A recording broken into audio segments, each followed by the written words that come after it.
அரிசி சுண்டல் செய்யறதுக்கு 300 கிராம் அரிசி எடுத்து 300 கிராம் சாப்பாட்டு அரிசி எடுத்து வறுத்து வச்சிருக்கேன்.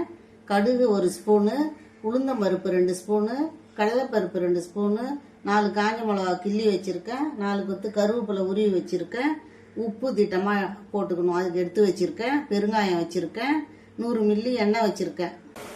அரிசி சுண்டல் செய்யறதுக்கு கடாய் வச்சிருக்கேன். கடாய் வச்சு 100 மில்லி எண்ணெய் ஊற்றிருக்கேன். இப்போ 1 ஸ்பூன் கடுகு உளுந்து போட்டுட்டேன். ஒரு சின்ன துளி பெருங்காயம் போட்டுட்டேன். உளுத்தம்பருப்பு போட்டுட்டேன்.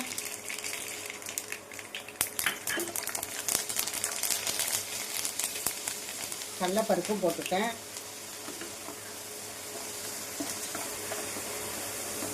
காஞ்ச மிளகா போட்டு செவந்துருச்சு. இப்போ கருவேப்பிலை போட போகிறேன். கருவேப்பிலை போட்டுட்டேன். இப்போ நல்லா வதங்கிடுச்சு. தண்ணி ஊற்ற போகிறேன்.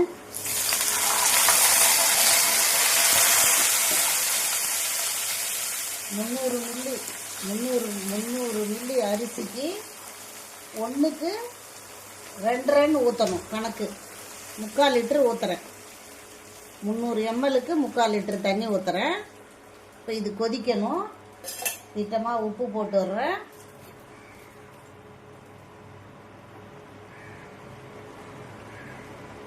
உப்பு போட்டுட்டேன். தாளிச்சு நல்லா தண்ணி கொதி வந்துருச்சு. இப்போ கழுவி வச்ச ரைஸை போடணும். இது பொன்னிறமாக வறுக்கணும். இது வறுக்கிறதுல தான் டேஸ்டே. நம்மளால முடியலன்னு கொஞ்சம் வறுக்காம போட்டால் நல்லா இருக்காது. இது மாதிரி வறுக்கணும். அருமையாக இருக்கும். செஞ்சு சாப்பிட்டு பாருங்க.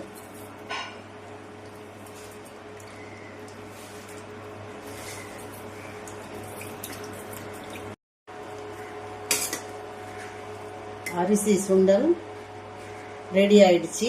இது அரிசி சுண்டல் சொல்லலாம், இல்லைன்னா அரிசி உப்புமாவுன்னு சொல்லலாம்.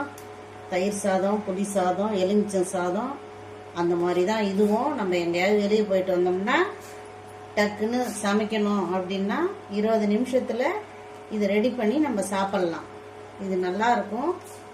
செஞ்சு சாப்பிட்டு பார்த்துட்டு சொல்லுங்கள்.